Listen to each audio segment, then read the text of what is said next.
Soalan dekat TikTok tanya saya, beg 1 hingga 4 kena pakai ke? Apa dia beg 1 hingga 4? Ni adalah 1, toner, 2, 3, 4 yang nombor apa dia yang ada bubur sana. Okey, kalau you all tanya saya yang 3 item ni kan, kena pakai sontok ke? Okey, sebenarnya macam ni, mari saya cerita. You all tahu tak yang ni apa dia? Yang ni adalah exfoliating gel. Exfoliating gel ni, dia function dia buang sel kulit mati kita. You all perasan tak kadang-kadang semua orang kata, saya pakai tapi tak menjadilah, saya pakai tak menjadi. Pasal, okey, you all kena tengok satu benda. Bila you all pakai, tapi kulit muka you all ada sel kulit mati, penyerapan barang yang nak masuk tu jadi susah. Satu. Yang kedua, kadang-kadang benda tu tak boleh nak bertindak macam mana sepatutnya. Contohnya, hampa beli cat. Cat ni memang semua kata memang kalau duduk kat bubur cat dinding memang cantik gila, tahan betul. Hang pun belilah cat tu, nyong pi sapu kat rumah hang.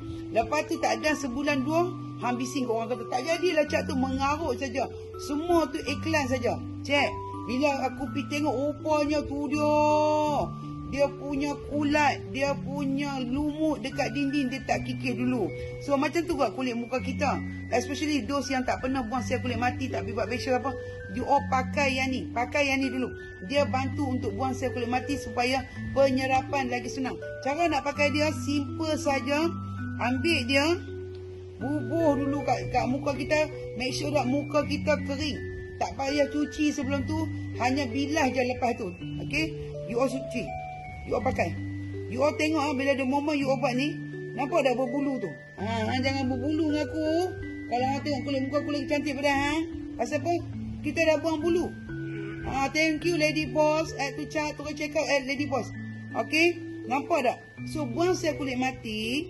Sebelum tu tak payah cuci muka, tak payah scrub muka. Lepas tu bilas je dengan air kosong. Hampa akan tengok kulit muka hampa lagi cantik, bersih.